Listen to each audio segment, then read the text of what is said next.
When I was a kid, I went to religious instruction on weekday afternoons at the local parochial school in my town, St. Thomas Church. The classes were held in a one-story red brick building that I think had the cornerstone laid in 1961. I remember sitting toward the back of the classroom. The tiles on the floor were that linoleum asbestos tile, and they were the color of Ovaltine or the color of Nestle's Quip without enough chocolate in it. And they had this brown streaks that went through the tiles that looked like the streaks on a glass if you pour in Hershey's syrup and you don't stir it all in, so these brown streaks.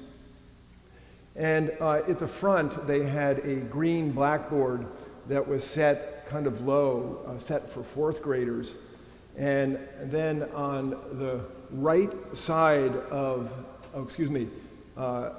the blackboard, in the center, there was a crucifix. And the crucifix had a silver metal Jesus hanging on it, and Jesus was hanging on this blonde-colored wood that looked like the type of paneling that people in the 1960s would put in their basement to turn their basement into a den.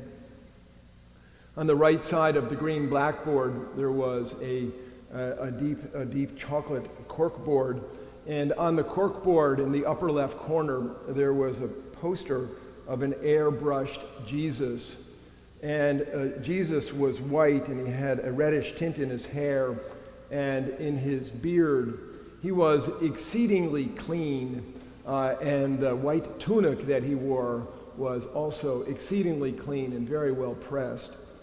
He looked like a friendly guy. He was sitting on a rock, a clean rock, and there was a kid sitting on his knees, and a few other kids gathered around the back side of him. Now, I have absolutely no memory of anything that was ever said to me in that classroom, but I have a great memory of these two images of Jesus, right?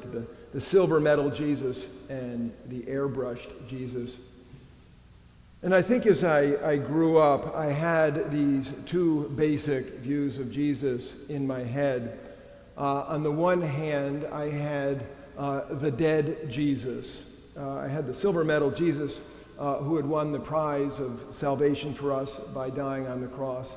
And I had, of course, other images of Jesus as a dead human being hanging from the cross. There was a lot of crucifixes in the Catholic churches I attended as a kid. The other view of Jesus I had was really an airbrushed Jesus, a perfectly boring Jesus who is like the good neighbor who lives near you, who you're always happy to say hi to in the morning, but you never ever want to have dinner with him because he's so god-awful boring. And that is pretty much how I thought of Jesus for a very long time. He won the victory on the cross, but he was wildly boring. Let's just say that the gospel that Father Justin just read is no airbrushed Jesus, right? He's not a friendly, nice guy. In fact, it's very questionable as the gospel begins whether or not he's even likable, right? He is not so welcoming to the Syrophoenician woman as he was to the children who were bobbing on his knee. In fact, Jesus is so insulting that it is somewhat unnerving. So let's take a look at unnerving Jesus here. So the scriptures begin, as this passage begins, as Justin just read it to us, that Jesus has gone up into the region of Tyre. Tyre is in Phoenicia, current-day Lebanon, and as you know, Tyre is a port city on the Mediterranean even today. As Jesus is entering into Gentile territory up in Tyre, he's also entering into the bitter conflict between the Hebrew people and the Gentile people, particularly in this region of Tyre. The ancient historian Josephus noted that of all the peoples who hated the Hebrew people, the people from Tyre had the greatest dislike toward the Hebrew people. Now, we do not see any of that bitterness manifested in the humble woman who comes and bows before Jesus, right? We see just the opposite. Now Jesus goes up into Tyre, and it says that Jesus entered a house and did not want anyone to know he was there. In typical Markan fashion, he does not explain why, but certainly we might look at the text and see that Jesus' life is frenetic. And everywhere he goes, he is trailed and followed, even as he tries to leave people in the dust in order to get a breather. No matter what, Jesus wants to be left alone. And the scriptures continue, yet he could not escape notice, but a woman whose little daughter had an unclean spirit immediately heard about him, and she came and bowed down at his feet. So we have a humble woman in need bowing down before his feet. Now this woman comes to Jesus with all sorts of vulnerabilities that we, all of these years later, might not easily pick up. She has, by the Hebrew world, 3 strikes against her, right? She is a woman in a man's world. She is a Gentile in a Hebrew worldview, which means she is worshiping the wrong God or no God at all, which in their understanding was tremendously offensive to God. And thirdly, she is a Syrophoenician. In other words, she's from the wrong race. She's a woman, she's the wrong religion, and she's from the wrong race. In fact, one of the commentators noted that Syrophoenician is not just a descriptive of her roots, it was also at the time used as a derogatory term. We get none of this from the woman who is there humbly before Jesus. And to our ears, what Jesus says is rude and callous and shocking and insulting and disturbing. Jesus says to her, "Let the little children be fed first, for it is not fair to take the children's food and throw it to the dogs." Whew. So, what is Jesus saying? So in the scriptures, certainly Jesus is saying that his mission as Messiah is first to go to the people of Israel, and secondly, to go to the Gentiles. And he uses the slur dog to refer to this woman and to the Gentiles in general. So we can see that if there was great enmity between the people of Tyre toward the Hebrew people, there was also incredible enmity from the Hebrew people toward the people of Tyre. Really, what this reminds me of is what's happening in our world today in the same neighborhood between the people of the state of Israel and the people of the southern part of the state of Lebanon. In 2010, I think it was 2010, I went to the northernmost tip of the state of Israel, a kibbutz, that like a little finger sticks into what would be the territory of Lebanon. And from this kibbutz, you look down, and there is a demilitarized zone between the two countries and a gigantic barbed wire fence between them. Behind the kibbutz, there is an Israeli fort that looks something like a castle where there is no way to enter. And it's on the top of a rock outlay overlooking this area.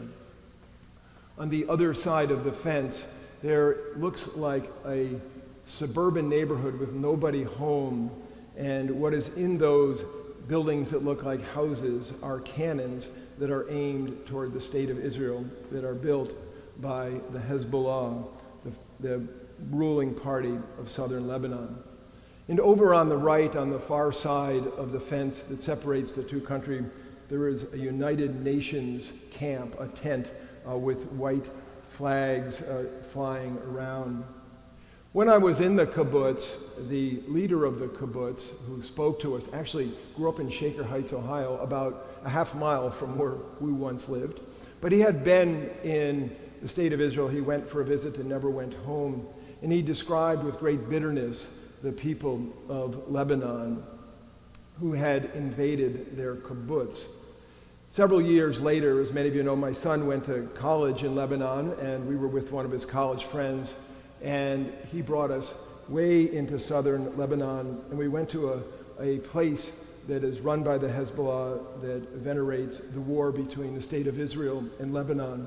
And this man spoke of great bitterness about the Israeli people, each side feeling fully wronged. Perhaps what is happening today is something of the context of what Jesus is walking into, the bitterness of these two peoples. In fact, one of the commentators noted that the word dog is used 12 times in the Hebrew scriptures to refer to people from this region. Now, in response to the podcast that perhaps some of you saw, all revved up, the three clergy of St. Mark's gear up for the Sunday scriptures, Zuhair Swedan, who is sitting with us today, wrote an email. Many of you know Zuhair. Zuhair is a Palestinian Christian who grew up in Haifa, and he wrote a word about dog to us.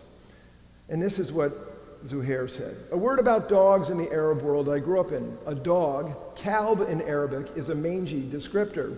Dogs, as we have in America, pets that are well taken care of, treated by veterinarians, were non-existent in the world I grew up in. Calling someone a kalb was as derogatory as it can be. Even worse if they were called kalb ibn kalb, dog son of a dog. So we get a sense from Zuhair's description that in Aramaic there was only one word for dog, and it was the dog word that Zuhair describes in Arabic. Though in Greek there are two descriptors of dog, one of which is as a pet. And in the Greek translation we get the dog that is described here that Jesus uses is dog as a pet. Nevertheless, Jesus calls these people dogs. Now the Syrophoenician woman takes the high road, right? But she answered him, "Sir, even the dogs under the table eat the children's crumbs." This is one of the greatest responses of all time. It's a biblical response. Her response made the Bible, right? She outdoes and outwits the Son of God. Jesus then says, for saying that, you may go. The demon has left your daughter. So she went home and found the child lying on a bed and the demon gone. The word that, for saying that, is in Greek logos, which means word. For saying those words, you have won the day. Now, I have never heard any sermon, I've never heard any commentator or seen any picture that can put a bow on this passage that makes everything just seem hunky-dory. The passage is unsettling, and the passage is not unsettling because of the miraculous exorcism that Jesus performs from afar. I mean, we've come to expect that of Jesus, right? Here's a guy who walks on water. He can certainly do this exorcism from afar. And the issue here is not the Syrophoenician woman, unless you hold it against her that she comes out looking amazing and godly and witty and smart and resourceful, who wins the day, outwits the Son of God, and saves her daughter in the end. She is a humble hero. But did you ever wonder why the Syrophoenician woman has never been sainted? She is like the Good Samaritan. She's the hated one who does the godly thing, right? We have many, many Good Shepherd churches. The most oft-used name for a hospital in the United States is Good Shepherd. We have lots of churches called St. Thomas, like the one I went to as a kid, and St. Thomas, of course, unfairly called Doubting Thomas. But we have, as I know, no churches called Church of the Syrophoenician Woman. We think of Paul as the apostle to the Gentiles, but perhaps we should think of the Syrophoenician woman as the apostle for the Gentiles, for she is the first Gentile in Mark's gospel to ask something from Jesus, and out of this comes Jesus opening up his ministry to the Gentiles. So the real issue is not the Syrophoenician woman, and the real issue is not Jesus. The real issue is our understanding of Jesus. The real problem is the problem of the airbrushed Jesus. Many of us in our subconscious try to clean up the real Jesus. We airbrush him and pick and choose the parts of the New Testament story to put on our internal corkboard. And it is unsettling for us to contend with the real Jesus, who by our eyes, all of these generations later, may be flawed by our contemporary standards. In fact, we don't know what to do with the real Jesus, so oftentimes we do not picture him. I scoured the web looking at pictures of this biblical scene, and in none of them did I get any hint that Jesus may have been wrong, offensive, or outwitted by this humble woman. Right? In all of the pictures, the Syrophoenician woman is seen as humble, and Jesus is seen as the one of light, sharing his authority, which of course he does in the end. Now, we know that when we love somebody for the length of a whole life, we come to know all of their attributes, including their foibles and inadequacies, including their good days and their bad. It's all baked in one marble cake, right? And we trust and hope that Jesus loves us with all of our inadequacies. And the question remains, can we love Jesus with the fullness of who the Gospels present him to be? The truth is, we need to put down some perfect image of Jesus who is made in our own image and pick up the Jesus of the Gospels who is filled with quirky elbows and all sorts of unpleasantries. And if we can get over the fact that Jesus is just not a know-it-all good guy who wins the silver medal for us, we can see that Jesus is listening to this person and he is converted by her gentle, witty rebuke.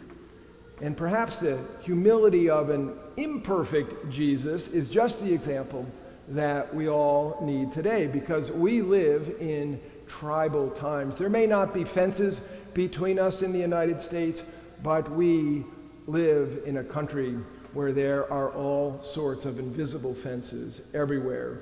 And disparaging comments are the lingua franca of our day, unfortunately. Language in our day is abysmal. And we all hopefully know that we are imperfect. None of us is godly to the point of perfection. And who amongst us doesn't need to be open to peoples of other tribes so that we can hear their truth and act in ways that build up the body of the fullness of the whole of humanity? Here, Jesus is our model, not because he is perfect, but because he is willing to grow and to make room for everyone. There it is, for Jew and for Gentile, and as St. Paul picks it up later, everybody belongs in Christ.